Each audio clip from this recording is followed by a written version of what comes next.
En esta oportunidad, Oscar Alejandro Martínez y Camilo Eduardo Rodríguez hablaremos para ustedes de las plantas de trigeneración. Dentro de los objetivos de esta presentación están el definir el funcionamiento de los sistemas de trigeneración, estudiar las variables necesarias para el cálculo de una de estas plantas, observar el uso de diferentes configuraciones en estas plantas, especificar los diferentes métodos de refrigeración en una planta de trigeneración y por último, tenemos el objetivo de identificar los beneficios de la implementación de estos métodos en la generación. Una planta de trigeneración es el proceso en el cual se genera de manera simultánea la electricidad, la energía térmica en forma de calor, que hablamos de agua sobrecalentada o vapor, y energía térmica en forma de frío. Básicamente, estas plantas son sensiblemente iguales a una de cogeneración, a la que se le añade simplemente un sistema de absorción o compresión con el fin de lograr la refrigeración. Y de esa manera, una planta de este método de trigeneración se compone de dos conjuntos tecnológicos, un módulo de cogeneración y una máquina de trigeneración térmica. En la imagen podemos evidenciar que un sistema de trigeneración está conformado por tres salidas simultáneas a partir de generadores a gas. Estas tres salidas corresponden a electricidad, agua caliente y agua fría. Básicamente, un generador es impulsado por un motor alternativo o turbina, mediante la combustión generada por un combustible para producir la electricidad que se genera en el sistema. Este calor residual que se genera es capturado para producir agua caliente y puede ser también utilizado para la calefacción mediante una máquina de absorción. Es así, entonces, como el agua caliente y el agua fría se pueden distribuir a, no sé, edificios por medio de tuberías subterráneas, por ejemplo. Cuando hablamos de las plantas de trigeneración debemos también hablar de los beneficios que esta produce. Tenemos em, cuatro beneficios principales que son la mayor eficiencia, fiador de energía, un recorte de costos y una reducción de emisiones. Cuando hablamos de mayor eficiencia, estamos tocando el punto de que al generar un carro residual para la calefacción y la refrigeración, pues la eficiencia térmica puede alcanzar hasta un 90%. Cuando hablamos de fiador en energía, estamos tocando el tema de que es útil en áreas propensas a las caídas de tensión, debido a que las operaciones pueden continuar a través de los patrones climáticos que a menudo podrían afectar la transmisión de electricidad de una central eléctrica centralizada. Dentro del beneficio de recorte de costos, tocamos el tema de que el uso de una sola fuente de combustible para alimentar esas diferentes operaciones lo que hace es recortar los costos de una empresa, además de evitar el pago de transporte de la transmisión de esta energía eléctrica generada. Y cuando tocamos el tema de los beneficios en la reducción de emisiones, hablamos de que la producción de electricidad, la calefacción y de refrigeración de estos tres de una fuente de carbono, pues reduce las emisiones. Aquí básicamente tenemos lo que es el esquema de una planta de trigeneración en donde hablamos de que se configuran por una turbina con generador, un sistema de refrigeración, ya sea por torres de enfriamiento o por condensadores, calderas claramente, o motores de combustión interna. Dependiendo de la tecnología a usar, la configuración de la planta va a variar debido a los equipos que componen cada ciclo a implementar. Hay que tener muy en cuenta eso.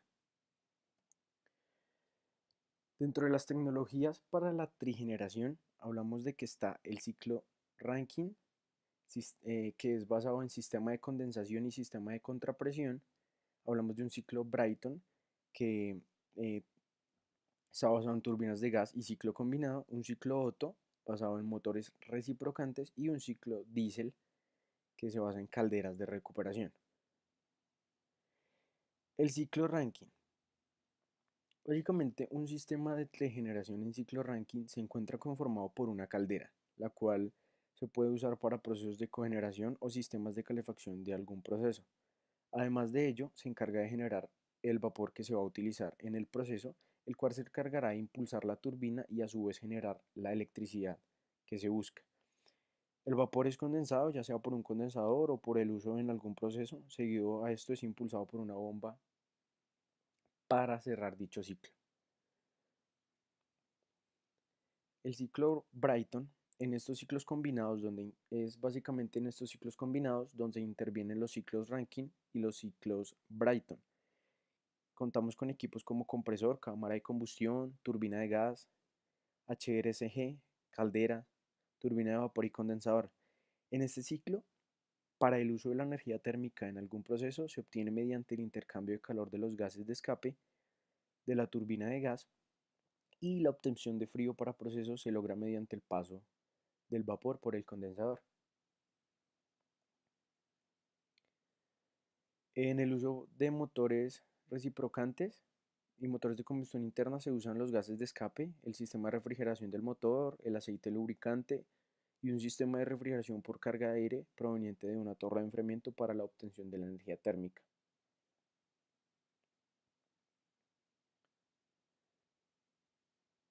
Cuando hablamos de la refrigeración en el ciclo de absorción, este ciclo o estos ciclos tienen básicamente la capacidad para absorber en fase líquida vapores de otras sustancias.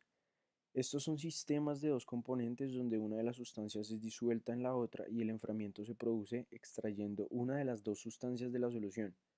Esto se realiza por medio de la aplicación de calor y luego reabsorbiéndola hacia la solución. De igual forma, también tenemos lo que es la refrigeración por compresión, que básicamente en comparación con la de absorción, esta refrigeración lo que hace es que un sistema eléctrico, consta de que un sistema eléctrico es movido por un motor. El fluido absorbe calor cuando hierve y lo devuelve cuando condensa, que sería básicamente el fluido refrigerante. Este refrigerante debe hervir a una temperatura menor que la temperatura interior de dicho recinto frío. Y la compresión mecánica del vapor del refrigerante aspirado del evaporador es diferente. Contamos también que la refrigeración por absorción, en comparación con la por compresión, se obtiene mediante la evaporación de un fluido, la compresión térmica de este fluido en el que primero se absorbe y disuelve mediante el líquido apropiado como medio de absorción. Y se presenta una afinidad físico-química entre parejas de compuestos como agua, amoníaco y bromuro de litio y el agua. Aquí podemos evidenciar que la comparación de eficiencia con otras tecnologías en cuanto pues, a costos de instalación y tamaños de plantas. Es bastante notable la diferencia tanto en porcentajes como en cifras.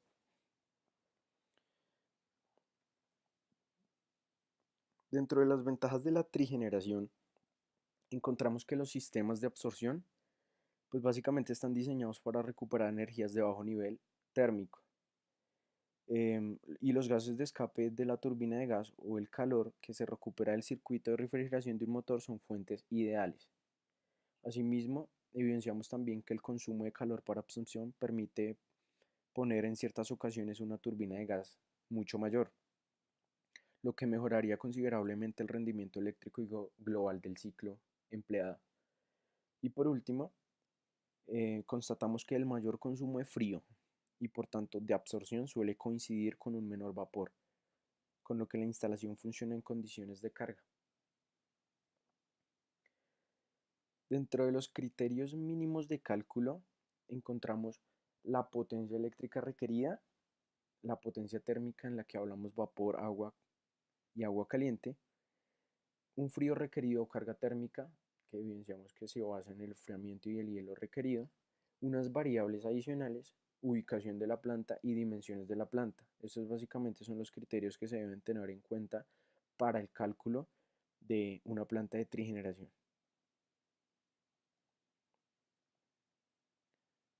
La trigeneración, como anteriormente se mencionó, se compone de un sistema de cogeneración y de una refrigeración térmica, por lo cual se analizan los cálculos mínimos para estos sistemas, dividiéndolo en dos tipos, que son la cogeneración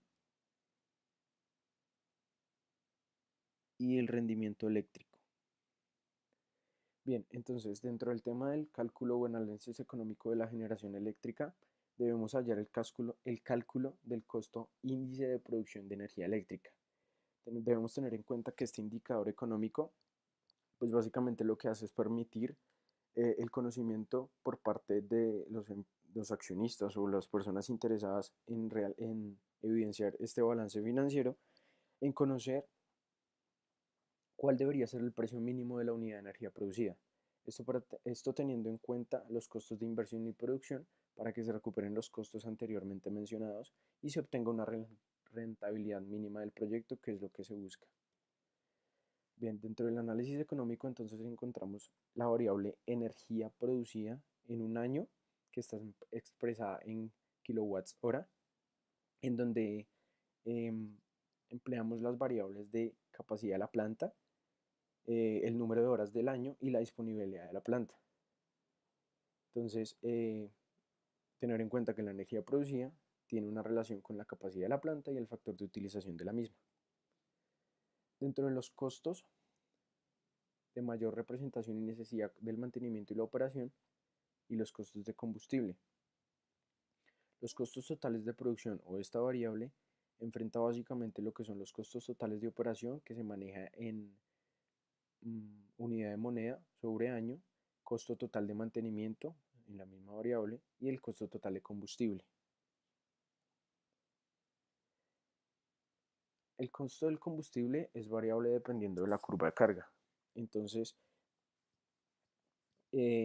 manejamos básicamente para el costo del combustible las variables de energía producida en un año, que está expresada en kilowatts hora, el consumo térmico específico de combustible de la planta y el precio del combustible expresado en dólares o peso sobre kilogramo. Debemos tener en cuenta el porcentaje de carga al que opera cada motor, su consumo específico de combustible y el número de horas de operación. Por otro lado, los costos de operación están dados por, a su vez, también los costos de mantenimiento, en el que evidenciamos el costo por depreciación de la planta por un factor de 0.45 y la energía generada por la planta. Debemos también tener en cuenta para dicho cálculo el costo de inversión de cada unidad completa y la generación total de cada máquina. El costo de operación básicamente corresponde a un porcentaje de la sumatoria entre el costo anual del combustible y el costo anual de lubricantes, donde el consumo específico de lubricante está expresado en kilogramos sobre kilowatt hora y el otro es el costo del lubricante expresado en pesos. Dentro de las conclusiones evidenciamos que la eficiencia energética es mayor cuando reutilizamos la energía resultante de procesos anteriores, esto logrando a su vez que los costos de consumo de combustible sean menores en comparación a tecnologías convencionales. Asimismo, se tiene en cuenta pues que la trigeneración no es solamente una inversión estratégica que busca destacarse en mercados competitivos, sino que también busca tener un pensamiento más amigable con el medio ambiente, pues debido a toda la problemática medioambiental que se está presentando en la actualidad y la contaminación global, en búsqueda pues de emisiones mucho menores en todos los aspectos, y asimismo tenemos también en cuenta o concluimos que las plantas de trigeneración en ellas se presentan menos pérdidas en la red eléctrica. Esto como consecuencia pues de que las instalaciones están más cerca del punto de consumo, facilitando así la generación. Bien, muchísimas gracias por su atención y esperamos que haya sido de total claridad la temática. Hasta luego.